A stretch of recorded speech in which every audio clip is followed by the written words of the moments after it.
to me. Today I would like to present material about the meaning of the words and the speaker's body. Before that, let me introduce myself. My name is Putu Novitayanti. My student number 1911171040. Okay, the first I would like to explain about the meaning of the word.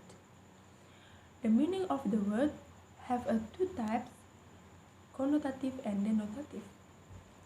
Connotative and denotative are two principal methods of describing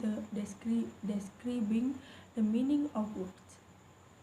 Connotative refers to the wide array of positive and negative associations that most words naturally carry with them, and whereas denotative is the precise literal definition of a word that might be found in dictionary.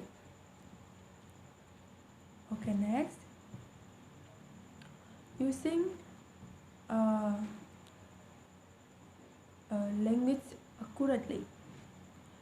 Error in use of language can make the speaker appear poorly qualified, ignorant, or unprepared.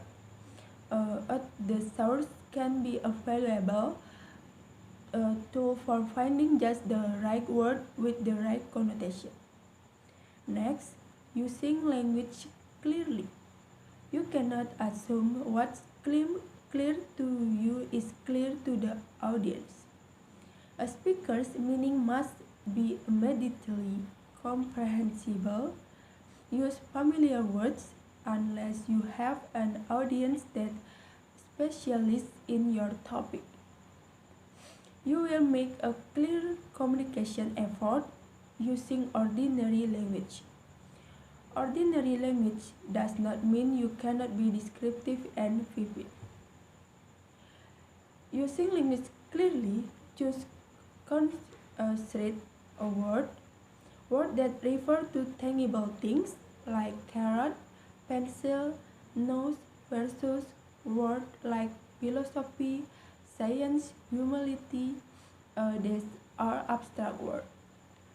Eliminate clutter. Clutter happens when you use more words than necessary to express an idea. Next, using language appropriately.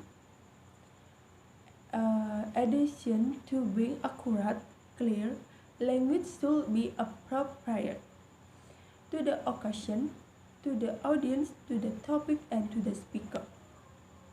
Appropriateness for the occasion. A coach may address a team as, "You guys, would this be appropriate at the formal speaking announcement?" Appropriateness to the audience. Avoid off-color language. Speak at the appropriate level for the audience. Using language appropriately. Appropriateness to the topic. Certain topics require a more straightforward delivery, whereas other topics lend themselves well to utilization of imagery, metaphor, simile, etc. Appropriateness to the speaker. In the beginning, you are developing a style as a public speaker.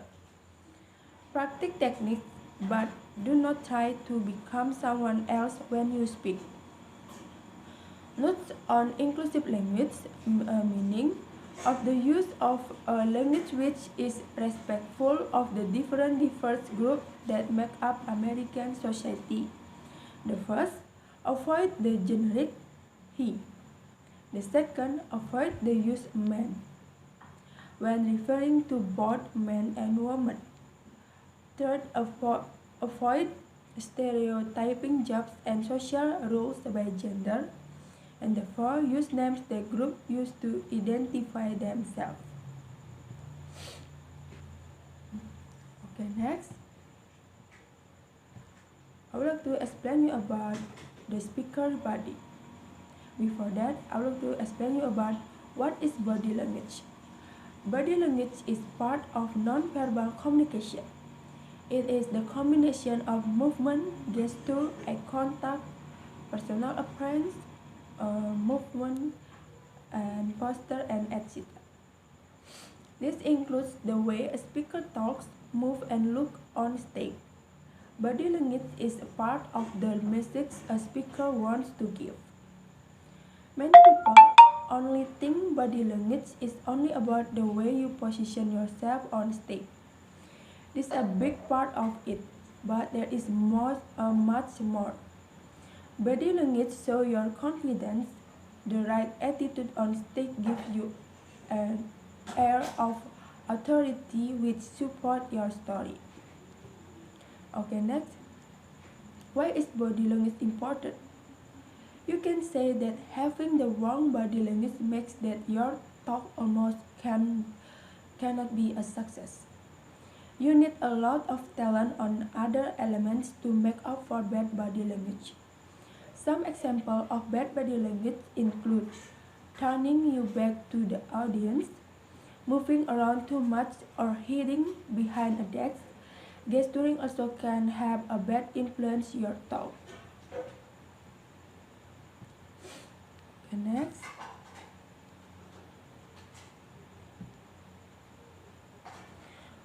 It can make a difference between nice talk and actually persuading people. This is why it is important for everyone to pay attention.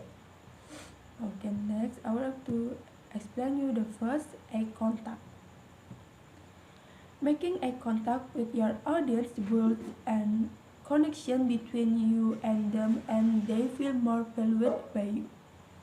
This makes the audience more likely to respect and listen to you because they feel important. It also makes the audience trust you more because people tend to avoid eye contact when they are lying. Confident body language can also be used as a feedback loop. Making eye contact is easy way to receive feedback from the audience about your speech. You can see if your audience are listening and read their facial expression to see if they are interested, bored, angry, happy, and so on.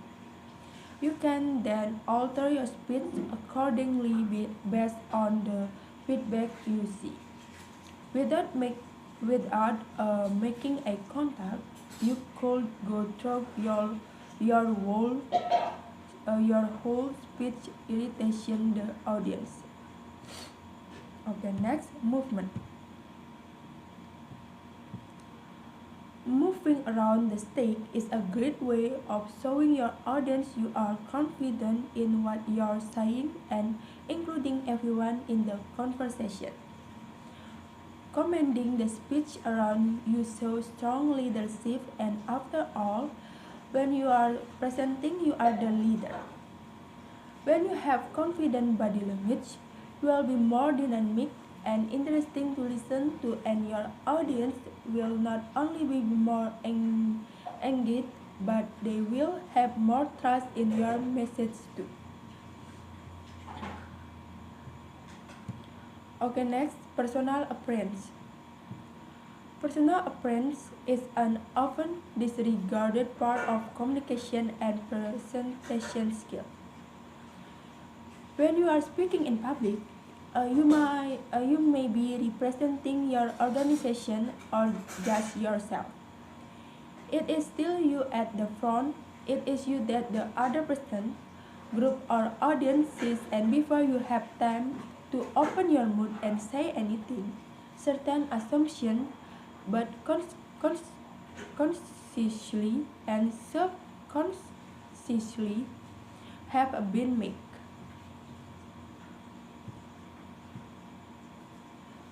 Okay, the last, gesture.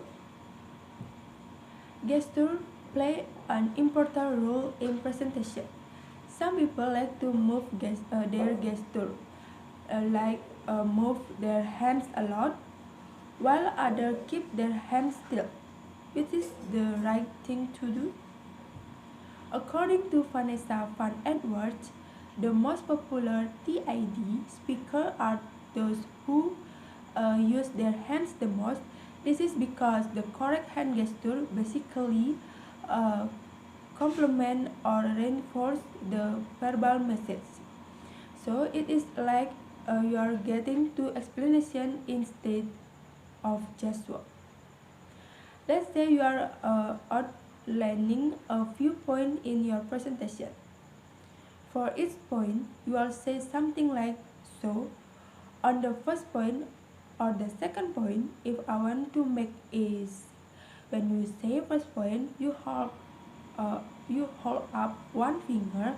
When you are get to your second point, you hold up two finger and so on. This is a simple example, but I hope you can see how doing this make it easy for people to follow what you are saying. In other words, your hand gesture make it easy for people to remember your point. Okay, that's all about my explanation about uh, material, the meaning of the word and the speaker's body. If there was mistake, I just apologize. I'm closing with Paramasanti. Om Santi Santi Santi Om. Have a nice day.